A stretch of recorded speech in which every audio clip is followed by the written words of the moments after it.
ಕೆಂಗೇರಿಯ ಹತ್ತಿರ ಅರ್ಧ ಎಕರೆ ಜಾಗವನ್ನ ಸುದೀಪ್ ಅವರು ಖರೀದಿ ಮಾಡಿದ್ದಾರೆ. ಅಲ್ಲಿಯೇ ಡಾಕ್ಟರ್ ವಿಷ್ಣುವರ್ಧನ್ ಅವರ ಸ್ಮಾರಕ ದರ್ಶನ ಕೇಂದ್ರ ಆಗಲಿದೆ.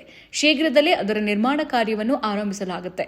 ಸೆಪ್ಟೆಂಬರ್ 18ಕ್ಕೆ ನಾವು ಅಡಿಗಲ್ಲು ಹಾಕುವ ಯೋಜನೆ ಇದೆ. ಸೆಪ್ಟೆಂಬರ್ 2ರಂದು ಕಿಚ್ಚ ಸುದೀಪ್ ಅವರ ಹುಟ್ಟು ಹಬ್ಬದ ದಿನ ಸ್ಮಾರಕದ ಮಾಡೆಲ್ ಬಿಡುಗಡೆ ಮಾಡಲಾಗುತ್ತೆ. ಈ ಜಾಗದಲ್ಲಿ ಗ್ರಂಥಾಲಯ, ವಿಷ್ಣು ಅವರ 25 ಅಡಿಯ ಪುತ್ಥಳಿ ಹಾಗೂ ಒಂದು ಗ್ಯಾಲರಿ ನಿರ್ಮಾಣವಾಗಲಿದೆ ಎನ್ನಲಾಗ್ತಾ ಇದೆ. ಆಗಸ್ಟ್ 8ರಂದು ರಾತ್ರೋರಾತ್ರಿ ವಿಷ್ಣು ಸ್ಮಾರಕನೇ ನೆಲಸಮ ಮಾಡಿಬಿಟ್ಟಿದ್ರು ಕಿಡಿಗೇಡಿಗಳು. ಇದು ವಿಷ್ಣು ಅಭಿಮಾನಿಗಳ ಕೆಂಗಣ್ಣಿಗೆ ಗುರಿಯಾಗಿತ್ತು. ಕಣ್ಣೀರು, ಆಕ್ರೋಶ, ಗಲಾಟೆ, ಉದ್ವೇಗಕ್ಕೂ ಕೂಡ ಈ ಘಟನೆ ಕಾರಣವಾಗಿತ್ತು. ವಿಷ್ಣುವರ್ಧನ್ ಸ್ಮಾರಕ ಕೆಡವಿದಾಗ ಬೇಸರಪಟ್ಟವರಲ್ಲಿ ಸುದೀಪ್ ಕೂಡ ಒಬ್ರು.